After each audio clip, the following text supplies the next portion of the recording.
We're in our ex-youth pastor's house. I don't like the term ex-youth pastor. That's former. Many questions will arise from that term.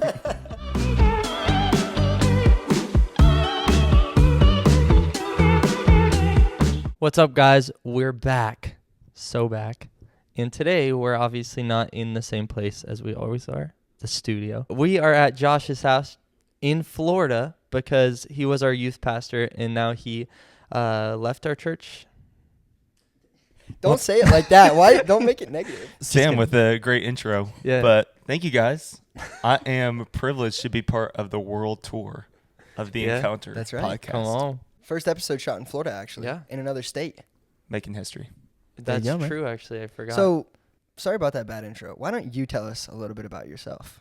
All right, a little bit about myself. I was born in Pittsburgh, Pennsylvania. Raised in a pastor's home. So knew the gospel, knew the Bible, knew God. At an early age, it was when I was 5 years old, is when I gave my life to Christ. And then I kind of had the stereotypical church kid experience. Saturday morning, Saturday night, Wednesday night, Christian school. But it was like 12 years old. I rededicated my life to Christ. Had some ups and downs in my teenage years and even in my college age. Really struggled with my calling and figuring out what I wanted to do for my career. And then God spoke to me clearly and stepped into ministry. And that's how I met you guys, was taking that call to come to Topeka Baptist, being the youth pastor. And now we just started a church, Redemption Church, here in Tampa, Florida. And we're about to celebrate 1 year as a church. So if you're in Tampa or that area, come to Redemption Church in Wesley Chapel. Pull up. Pull up. We'll put all your details in the, the show notes or whatever. He also has a podcast, guys. So if you're not in Tampa, you can listen to that. Tell us about it, Josh. Yeah, unlike you guys with all the great setup and shooting the video, it is just the sermons from Sunday from Redemption Church. There we go. Come on. Well, we actually are going to be talking about excellence today. And this all comes from the mind of Josh. So he's going to actually explain it, and we're going to get rolling. Yeah, I love that when I introduced the topic to you guys, you both kind of gave me a look, thinking, let's talk about church planning, evangelism, discipleship. But I do have a passion for this subject. It does come from the Bible. I think the things we should talk about mostly is from God's word. And so excellence, what does that mean to have excellence? So Ethan, I'll have you read Daniel chapter 6, verse 3. This is where kind of, you hear a lot about Daniel in the Bible, but Ethan's going to read this verse and we're going to just talk about excellence. Then this Daniel became distinguished above all the other high officials and the satraps because of excellent spirit was in him, and the king planned to set him over the whole kingdom. An excellent spirit. Colossians chapter 3, verse 23 says, whatever you do, work heartily as for the Lord and not for men. So when we talk about excellence, what would be the opposite of that? The opposite would be mediocrity. It's a spirit of apathy, of indifference, being unexceptional. And as Christians, we're supposed to reflect God. We're supposed to glorify him in all things. What did Colossians say? Paul say, whatever you do. And so I think, whatever we do, what are you doing right now? Maybe you're at work. Maybe you're working out. Maybe you're at school. Maybe you're hanging into a worship service, hanging into a small group. So whatever we're doing, we need to do it heartily as to the Lord. So I have a strong belief that whatever you're doing needs to be for God. So I want to talk just a little bit about excellence. When I say excellence, Ethan and Sam, what do you guys think of? I think of like something like prestigious, like the military. Like whenever you say excellence, I think of like a Navy graduation ceremony. The dudes that are like, like they put in their time, they did the best they could, like the distinguished members of, the Air Force or whatever. And so they're recognized because of the great things that they did.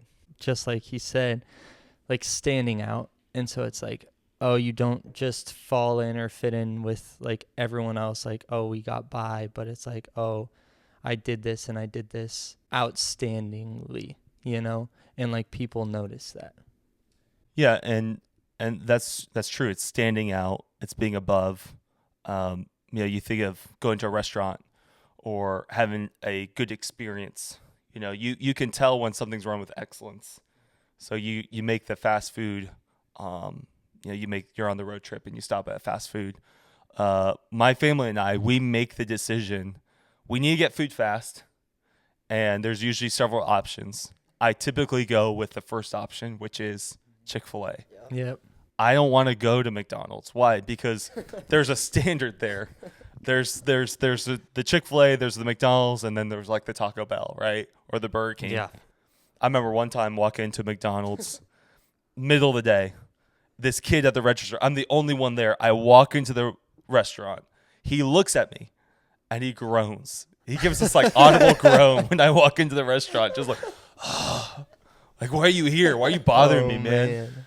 Chick-fil-A, you walk in, they got the big smiles and everything is my pleasure, and the service is excellent. So why does my family and I go to Chick-fil-A? I know I'm going to get good food. I'm going to get great service. And so it's excellence. Mm-hmm. It's a culture that they've cultivated over these years, this reputation they've earned for running things with excellence. Yeah. So if that's important for a fast food restaurant, as image bearers of God, as Christians, as followers of Christ, we need to be people of excellence. So why would you say that is important in like being a testimony, Yeah, I mean, your testimony, I know you guys talked about this in another podcast of your testimony at work. Mm-hmm. How can I share Christ at work? We've all been in those situations where we've known a believer or a Christian or a churchgoer that's at the workplace and they're not a good worker. Yeah. That is such a bad stain on the reputation of Christ, because here's a guy that, they cut corners, they're lazy, they don't pull their weight, they're critical, they complain, and then out of the same mouth, they're going to invite someone to church, Mm-hmm. or the same mouth, they're going to profess Christ. Well, that has hurt their testimony. That's hurt the cause of Christ. And so when you're a person of excellence, and we mentioned earlier, it's like, someone at Navy graduation, you're thinking of the elite of the elite. Mm-hmm. But I want you to think about, in your context, how can I be a person of excellence where I'm at? So how can I be a person of excellence at McDonald's? Yeah. Or can I be a person of excellence in my ministry? How do I stand out? How do I go above? Because we talked about being mediocre. Mediocrity is really what it is. It's being best of the worst, or Mm-hmm. worst of the best. You're unexceptional. You're middle of the road.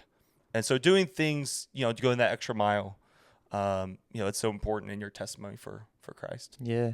I think something that comes to mind, well, just hearing you talk about all that, is like Paul and Silas in prison, because like they're prisoners, I'm pretty sure it's easy to have a bad attitude, right? But I have no experience in that, in that matter, but I would assume. But they're still like exceptional in their attitudes, and they're still worshiping, and they still have joy, and then suddenly the walls break down. Yeah. And when they could have even left, right, they stayed. And so then it turned that prisoner and his whole family into followers of Jesus, right? Because that was their testimony. They knew where God had them, and they knew that they could still be full of joy and full of that testimony of his goodness in that place. And then it was used for his glory, ultimately. And excellence is more than that word. It speaks to faithfulness. Mm-hmm. It speaks to integrity. It speaks to a lot of things that are Christ-like. It's joy, it's your attitude. So in so many ways, being a person of excellence, it's not just doing a good job. It's being a person of honor. It's being a person worthy of respect. Yeah. I was gonna ask what are like applicable actions, but you just covered that perfectly. I think really being like honest was the first thing that came to my mind. Like being a person of integrity is something that I really connect with excellence. Because you could do a good job, but you could be, dishonest about it, or do a good job like in a, I guess like a deceitful way, where like you're doing a good job, but you're still cutting corners, and it's not the best you could do. Mm-hmm. Yeah, I mean, as a church planner, as a pastor, my application's almost always in the church world. So I've been part of churches that run things with excellence, meaning they know how to make a good service. They know Yeah. they're really good at production. Yeah. And you can come in, they're really good at details, and that's important. But then you step behind the scenes, and the culture is backbiting, it's divisive, it's not honoring Christ, and so that is an important distinction to make. I go to Disney World. It's an hour and a half down the road. That place is full of excellence, but it's not full of Jesus. Yeah. And so I think that's an important thing. Am I doing things for the Lord, or am I doing it for others? Yeah. I think that's the question you ask, and when you're doing things, am I doing it for the Lord, or am I doing it for others? Yeah, I think just in my experience with like worship and like being a part of that, something that has really stood out to me is like when I was at SEU, we were doing these shout out things, right? And somebody gave a shout out to the drummer and was like, "Oh man, like you were drumming, but it wasn't just you being skilled at drumming. Like your quiet time with the Lord and like your personal worship was truly showing through." And it's like, oh, it's so much more than skill. It's so much more than just having all these things together. It really comes down to the heart behind every action. Yeah, it's a cliche, but the separation comes in your preparation. Mm-hmm. And so, you can do really well in your job, or you can do really well in school, but it's that preparation. You're a man of character. You're a woman of your word. Yeah. When you're doing well in your job, you're doing well on the drums, you're skillful, and you're a person of integrity, you're a person that's diligent, man, that's a person of excellence. That's a home run. Talking about integrity and just, I don't know, but just excellence, like what you're talking about. It reminded me of Ephesians 4, the first couple verses here. It says, "I therefore, a prisoner for the Lord." This is going to be Paul whenever he's in prison, so going back to that. "I urge you to walk in a manner worthy of the calling to which you have been called, with all humility, gentleness, and patience." So I don't know. I feel like that they'll walk in a manner worthy to which you are called. It really goes with excellence, because as Christians, not only are we called to like work hard or to like, be a good father or be a good husband, but we are sons of God, right? We're sons and daughters of God. And like you said, we're image bearers. And that's the biggest thing that we're called to, right? Is to be an image bearer for the Lord. And so walking worthy to the manner in which we are called, I think that's being image bearers of the Lord is the highest calling that we have. And so walking worthy, walking with humility, walking with gentleness, walking with patience, I think those all go hand in hand with walking with integrity and excellence. Yeah, and earlier in Philippians, he says, chapter 1, verse 27, "Only let your manner of life be worthy of the gospel of Christ, so that whether I come and see you or am absent, I may hear of you, that you are staying firm in one spirit, with one mind, striving side by side for the faith of the gospel." I think people of excellence, 1 Kings chapter 10 has been something that has been a theme on my heart the last year, because I've gotten like a lot of counsel, a lot of advice from people who have walked this road before me. And I heard one pastor say, 1 Kings 10 is Rehoboam. Remember Rehoboam? He's the grandson of David, the son of Solomon, the wisest man to ever live. And Rehoboam is faced with a choice. He's either going to listen to the old men or he's going to listen to his contemporaries, his peers. And his peers say, man, you need to like go all in on these guys, like oppress them. Your taxes were bad under Solomon. It's going to be worse under me. And that's terrible advice. And if you read the story in 1 Kings, people don't respond well and the kingdom gets divided. But what the old people say is, love the people, serve the people. Love the people, serve the people. And that's where excellence is found. You look at Christ, the mission of Christ. He came not to be served, but to serve. And the best leaders I've ever witnessed, because you can read all the leadership books, leadership podcasts, and they can give you great insight. But the best sermons are the people that live it. Yeah. And the best leaders I found, the most excellent of people, they serve people. They love people. On the stage, off the stage, in front of people, behind the scenes. So when we're people of excellence, it's in our preparation. Excellence can be found in a culture. You build a culture of excellence where, hey, we're going to do the best we can, and we're going to have a lot of fun. That's something that we repeat to the volunteers at Redemption Church is, hey, we're going to glorify God, by seeking to honor him.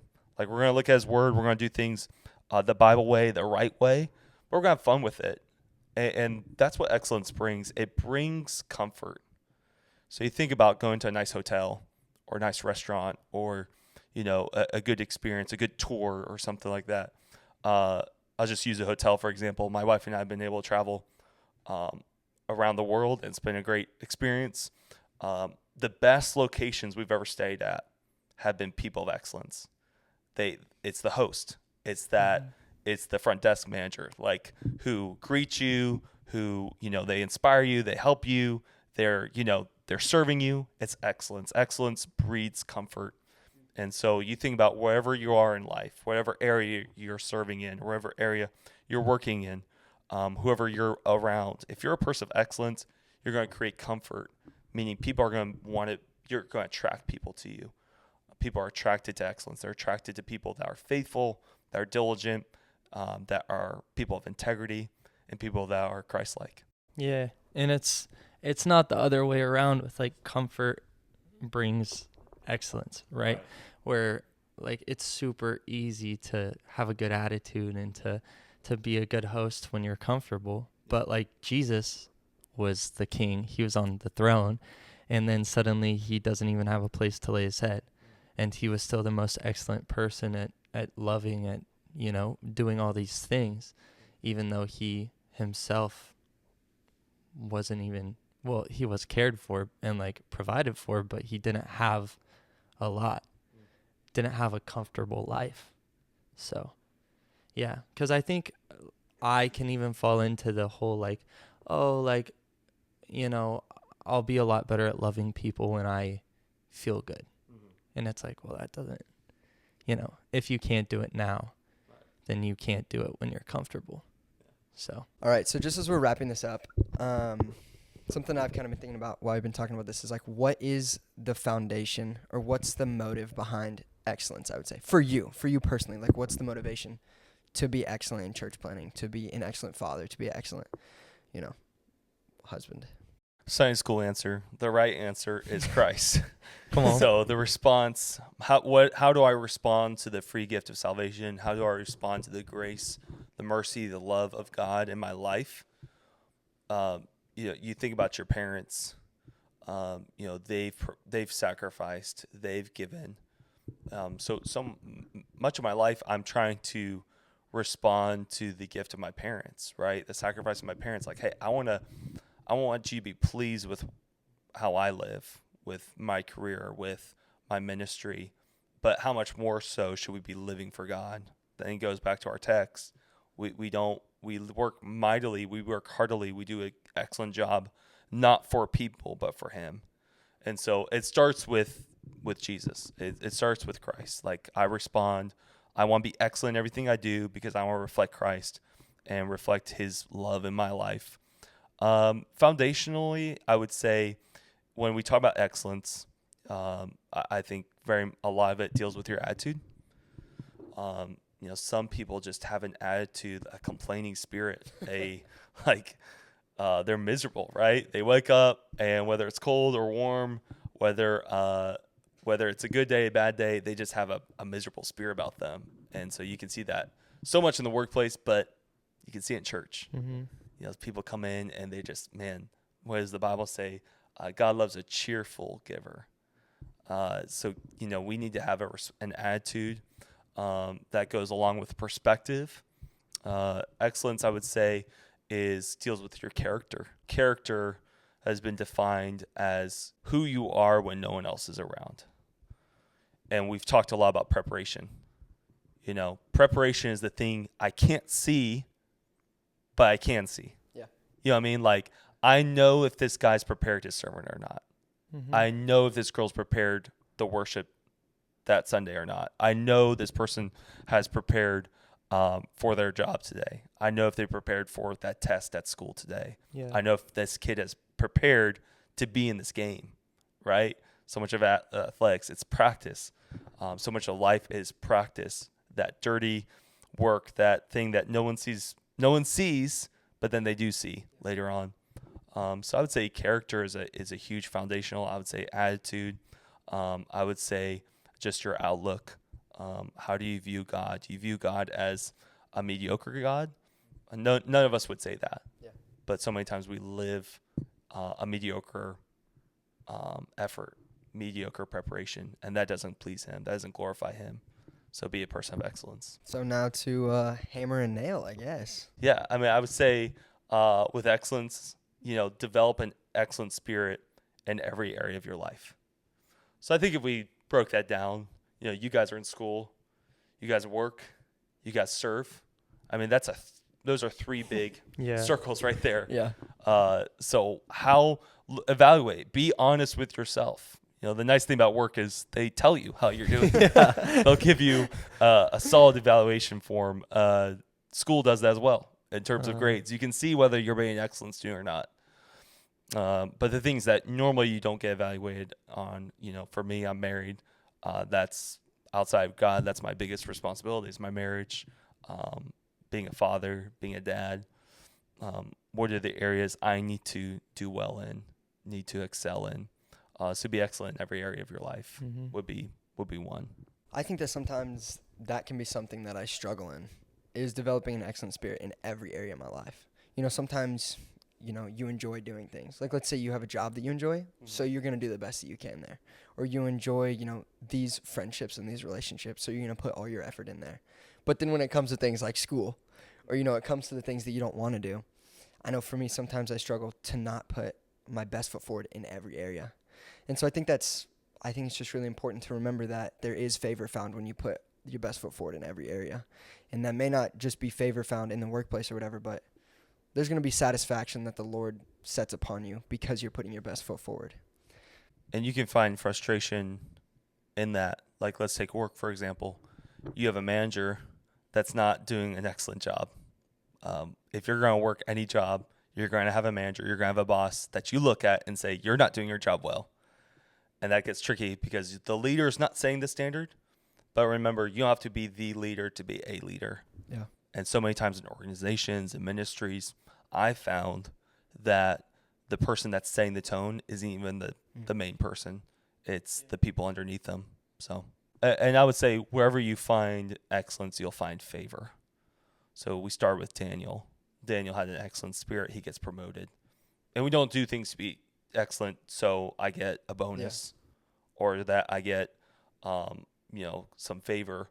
We do it because we want to live in response to God and we understand the gospel. The gospel isn't you do X, Y, and Z and God gives you this. Yeah. That's not the God economy. That's not the gospel. But just know practically, if I'm a person of excellence, you will find favor. Yeah. That whole proverb of, hey, if you want to have friends, you got to be friendly. Yeah. Mm-hmm. In youth ministry, I would have sometimes a parent would be concerned about their kid because they're not making friends.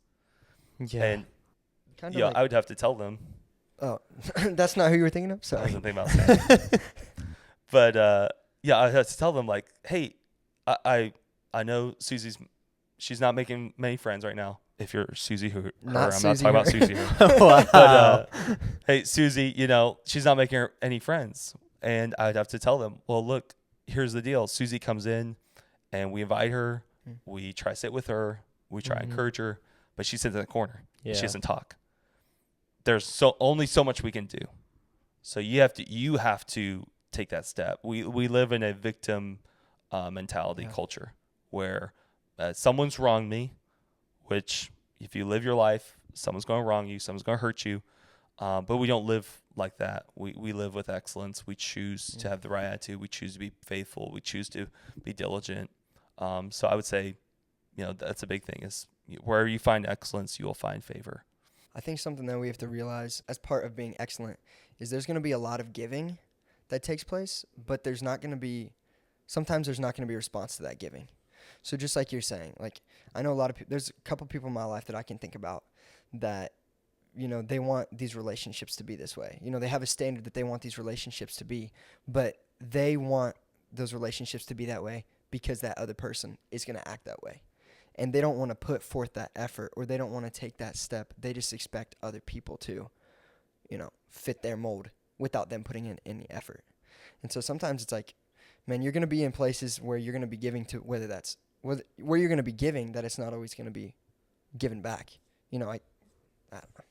My wife worked at Kansas Rehab, where Ethan and Sam work, and she would come home frustrated because she would do the best job. And I know I'm her husband, so I'm a little biased. But she always had the right attitude. She would go the extra mile, and her reward was more work. responsibility, same pay. Mm-hmm. The bad workers, the people that complained, the people that just brought the negativity to work, that weren't prepared, they would get less patience. Rachel would get more. Yeah. Because her supervisors understood Rachel can handle it because she's a person of excellence. Yeah. So understand that, and you may not get rewarded the way you want to be rewarded, but we're not living for that. We're living for God. We're living for His approval. Mm-hmm. We're looking for His commendation. Well done, good and faithful servant. Yeah. So keep your eyes on the prize. Keep your eyes on the Father. Yeah. Lastly, I would say the enemy of excellence is offense. Now, we kind of touched on that a little bit. I think it goes back to what's the motivation of your excellence. Because if your motivation for your excellence is to be seen by that person, as soon as you realize that person isn't what you thought they were, then you don't care to do a good job anymore. And so it sometimes can be hard to continue on in the excellence. But understanding the foundation is glorifying the Lord, that being the foundation of excellence, I mean, that's where it has to start in order for you to be excellent in all those areas. Is I want to be the best father, I want to be the best husband, I want to be the best worker, the best pastor, the best friend, because I want to glorify the Lord with the opportunities that He's given. And even like what you're talking about with, the added responsibility onto Rachel at work, that's added opportunities to glorify the Lord or to, make an impact in somebody's life because you're continuing on in excellence. Yeah. In that area. Yeah, you think about Daniel. How did that story end up? He got favored and favored. He got favored so much. Daniel 6:3 is setting him up for the lion's den. So here's a guy that gets so much favor that it creates envy. And these guys get together for a committee, and the whole committee was, how do we stop Daniel? That was the big question they put on the whiteboard. You know what they come up with? Is he's really good at following his God. Yeah. Which that's a powerful, like, if I had a committee that's like, we got to take down Josh Skelly. We're going to watch him. We're going to monitor him for a week. What are his weak spots? What are the hidden sins? What are the foils in his character? They start making a list. It is his faithfulness. And the only thing they come up with is like, oh, he's excellent dad, excellent father, excellent Christian, excellent pastor. That's a challenge for us. And I love what you said, Cooter. It's like, it can be added frustration, but it's an added opportunity to glorify God. And so Daniel was so favored that it created envy that these guys thought we have to trip him up by praying to God, to his God, the one true God. They throw him in the lion's den. We all know the kid's story. We all know how it ends. Daniel's promoted. God gets the glory. And that story's been used generation after generation to show God's faithful. Our God is big. Mm-hmm. Trust in Him, and so I think that's a great way to conclude the thought of, man, even in opposition, even in offense, even when people come after you, God's going to get the glory, and that's what our life is all about: is glorifying Him, living for Him, and having a great time doing it. Yeah. So basically, to conclude, since you've been a youth pastor, you're a church planter now, and obviously you're involved in ministry, and as Christians we should all be, right? How do we find excellence in ministry, regardless of if it's paid or like full-time or just serving? It goes back to your preparation. If you're a person that's following God, listening to His word, you're humble, you have the right spirit. We tell our volunteers at Redemption all the time, our goal is we're going to honor the Lord, and we're going to have a lot of fun doing it. Mm-hmm. And that excellence will bring so much comfort. It will bring the joy. When you try your best, but you know that, hey, I'm going to set the row nice. I'm going to make sure the coffee is good out in the lobby. I'm going to work on my sermon. We're all going to do our part in preparing, but we know that God, it's in the hands of God, and that brings so much joy that takes all the burdens off our shoulders. And so be a person of excellence in the church. Be a person of excellence in your ministry, and there will be joy from that. There we go. Sweet. Well, thanks for taking the time to be on the show, Yeah. man. Thanks for crashing at the house. Oh, yeah. Of course, man. It's good to have you guys. Oh, yeah. See you guys. See ya. Peace.